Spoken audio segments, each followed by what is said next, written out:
আজকে আমি তৈরি করব কাতলা মাছের অত্যন্ত একটা লোভনীয় রান্না, সেটা হচ্ছে কাতলা কালিয়া। এটা কিন্তু অত্যন্ত একটা জনপ্রিয় রেসিপি। সাধারণত অনুষ্ঠান বাড়িতে যেভাবে কাতলা কালিয়া তৈরি করা হয় সেই পদ্ধতিটাই আমি এখানে দেখাচ্ছি। চলুন দেখে নেওয়া যাক। এখানে আমি কাতলা মাছ নিয়ে ধুয়ে পরিষ্কার করে রেখেছি। এবার নুন আর হলুদটা ভালো করে মাখিয়ে নেব।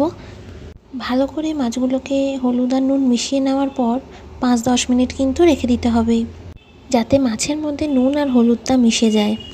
এবার কড়াইতে তেল গরম করে একটা একটা করে মাছ আমি ভেজে তুলে নেব। এরকম ভালো করে কড়া করে আমি ভেজে নিচ্ছি।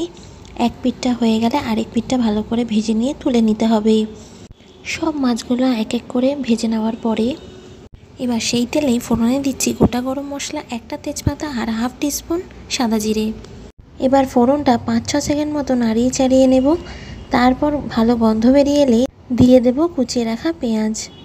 পেঁয়াজটাকে কিন্তু আমি মাঝারি আঁচে ফ্রাই করব। প্রায় 2 থেকে 3 মিনিট কিন্তু আমি মাঝারি আঁচে লাল করে একটু ভেজে নিলাম। এবার আমি দিয়ে দিলাম টমেটোর পেস্ট।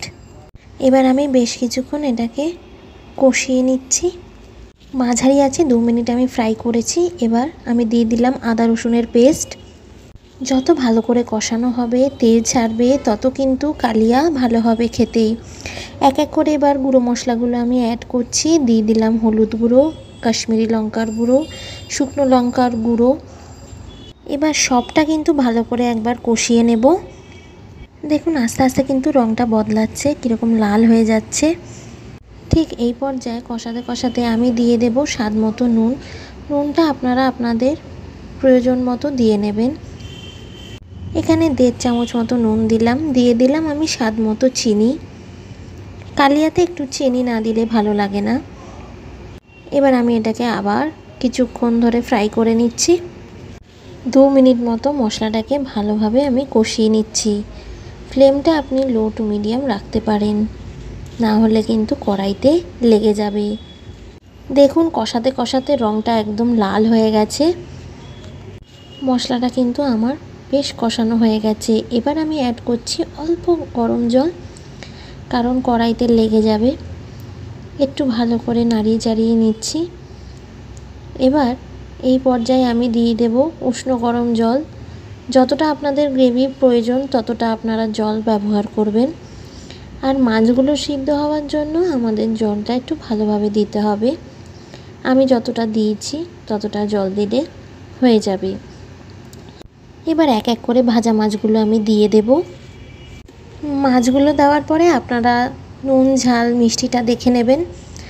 আমি এখানে কাঁচা লঙ্কা দিইনি, কারণ এর থেকে বেশি আমার মনে হয় ঝালের প্রয়োজন নেই। আপনারা চাইলে কাঁচা লঙ্কা অ্যাড করে নিতে পারেন। এবার মাঝারি আঁচে রেখে আমি 5 মিনিটের জন্য এটাকে ঢেকে রান্না করব। আঁচটা বাড়ানো আছে, তাই ঝোলটা ফুটে এসছে। এই পর্যায়ে আমি দিয়ে দেব এখানে শাহি গরম মশলা। হাফ টিস্পুন গরম মশলা আমি এখানে ব্যবহার করলাম। যেরকম গ্রেভিটা আমাদের প্রয়োজন সেরকমভাবে গ্রেভিটা রেখে এবার ওভেনটাকে আমি অফ করে দেব। এবার এটাকে আমি 5 মিনিট স্ট্যান্ডিং টাইমে রাখবো। আর স্ট্যান্ডিং টাইমে রাখার পর এটা আমি গরম ভাতের সাথে সার্ভ করব। আপনাদের আমার এই রেসিপিটা কেমন লাগলো অবশ্যই জানাবেন। ভালো লাগলে অবশ্যই লাইক, শেয়ার, কমেন্টস করবেন আর চ্যানেলটিকে সাবস্ক্রাইব করবেন।